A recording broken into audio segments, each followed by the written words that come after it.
Pangulong Bongbong Marcos o President Marcos Jr. dapat maging maingat sa mga politiko at political parting lumalapit sa kanya dahil baka magamit lang o baka ginagamit lang siya.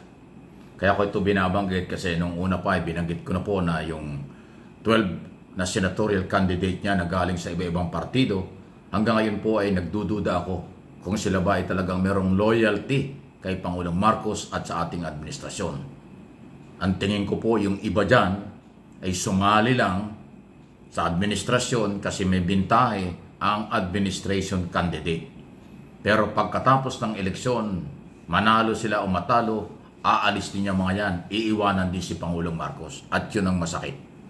Kasi po yung coalition ay binubuo ng 5 hanggang 6 na political party na mayroong kanya-kanyang kandidato. Ang talagang partido lang ating Pangulo ay yung Partido Federal ng Pilipinas. Ay sumama dyan yung Nationalist People's Coalition, Nationalista Party, Lakas CMD, mayroon pang National Party Union. Basta marami kong political party nagsama-sama dyan eh. Okay? So, siyempre, ang akin pong nakikita dyan na talagang mayroong loyalty ay yung kapartido ng Partido Federal ng Pilipinas na yun ang partido ng ating Pangulo na ginamit niya noong nakarang eleksyon 2022. Kaya nga siya nanalo. Yung ibang partido dyan, malaya po tayo na magsuri sa kanila. Yung bang kanilang kinatawan dyan sa line-up na yan ay talagang ang loyalty, pagmamahal ay sa Pangulo at sa ating bansa o gagamitin lang nila yung kanilang koneksyon para manalo. Kasi nakakalamang po ng mga 20 hanggang 25% ang official candidate ng administrasyon sa publicity, mobilization, manpower at kung ano-ano pa. Kasi iba po ang galaw ng official candidate ng administration kapag ka-eleksyon na. Kasi lalo na kung ang Pangulo ay kakampanya. Sabihin natin, once a week or kahit siya magpunta ang Pangulo, pwedeng sumunod, pwedeng bumuntot yung kandidato for publicity. Yun ang advantage nun. Kasi kung hindi ka kasali doon sa line-up na kandidato ng Pangulo, local o national, wala kang karapatang lumapit sa kanyang mga pinupuntahang probinsya or kampanya. Paano ka sasali doon? Diba? Baka doon magkakagamitan kasi.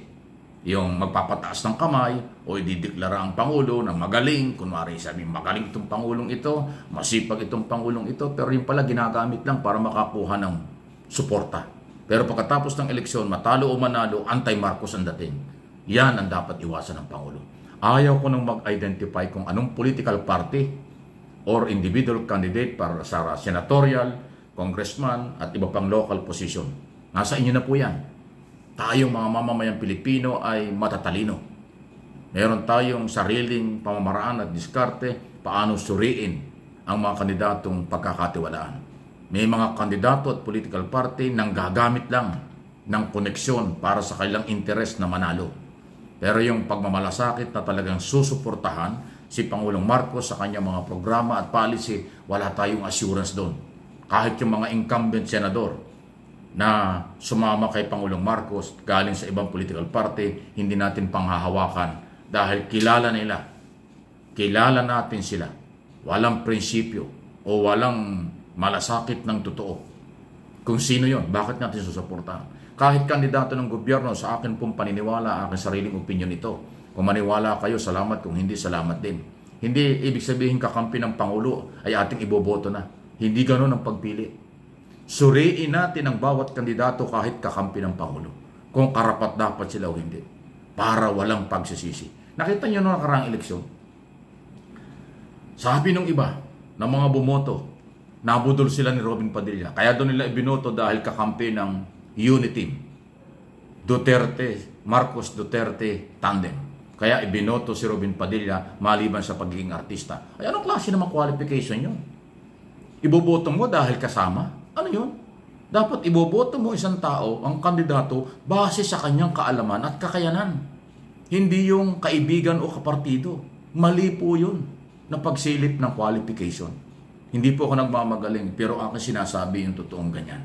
Pagka kayo ay bumoto dahil may utang na loob, bumoto kayo dahil kaalyado, hindi po yun ang qualification. Ay paano kung kaalyado siya pero wala namang alam? Kaalyado nga siya, pero wala namang kakayanan. O, bakit? Pagka ba ikaw nasa Senado, didiktahan ka ba ng Pangulo o ito yung gawin mo? Hindi eh. Independent dapat ang isang congressman o senador o anumang posisyon sa ating pamahalaan. Hindi pwedeng uutusan ka lagi ng kapartido o ng Pangulo na sumama sa iyo at sinuportahan mo. Hindi ganon. Kailangan may sariling prinsipyo, may sariling alam, may sariling diskarte, may sariling mga panukala na batas para sa bayan, hindi para sa Pangulo lang. Ganun dapat. Kaya sabi ko, grabe, kahit nga yung ibang mga vlogger, nagugulat ako. Sabi niya, nabudol din ako, binuto raw nila si Robin Padilla. Binuto na. Bakit kaya? Pala kaya binuto dahil kapartido ng gobyerno o kasama sa administration candidate. Hindi nga ganun. Para magbago tayo, hindi ganyan ang pagpili. Inuulit ko, kahit malapit sa Pangulo, pero wala namang kakayanan. Malapit sa Pangulo, pero alam natin, hindi naman nila kaya ang trabaho. Bakit mo iboboto yun? Di ba? Ang tunay na malasakit para sa ating bayan, sa ating Pangulo, iboto natin kahit hindi malapit sa Pangulo, pero merong kakayanan, may paninindigan. Dalawa nga yung issue na aking binuhay ng isang araw. May paninindigan sa West Philippine Sea, exclusive economic zone ng ating bansa. Isa yan na aking hinahanap sa isang kandidato. Ibalik ang parusang bitay, lalo na sa corrupt official. Anti-corruption, death penalty. Pag yan ang panukala, yung dalawang yan, suportahan natin kahit hindi natin masyadong kilala. Kahit hindi kandidato ng administration. Kahit saan siya galing. Basta yan ang panindigan, may pag-asa tayo.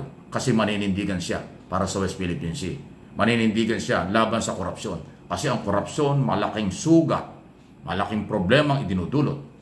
Kaya mabagal ang development ng ating bansa. Kaya pagka ang panukala niya ay death penalty sa corrupt official, government official, korupsyon, suportahan natin. May pag-asa tayo dyan. Mababawasan ang korupsyon.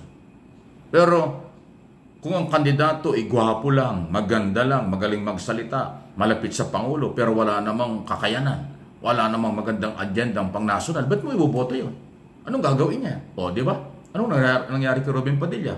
Malapit kay Marcos, malapit sa mga Duterte, ginawa niyong #1 senador, anong nangyari ngayon? Masaya ba kayo? Happy ka ba?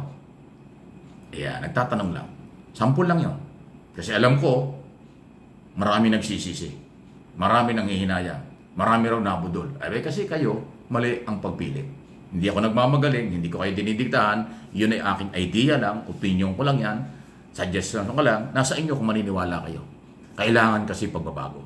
Ang aking mga channel, lalo na ito, MA Pinoy TV, kahit ito yung isang channel ko, Mike Abby Opinions, gusto ko maging gabay lang nyo. Hindi ko kayo utusan, hindi ko kayo obligahin, pero maging gabay lang. Gigisingin ko lang kayo, ano ang tama. Kung susunod kayo sa sinasabi ko, di salamat. Kung hindi naman, wala tayong magagawa.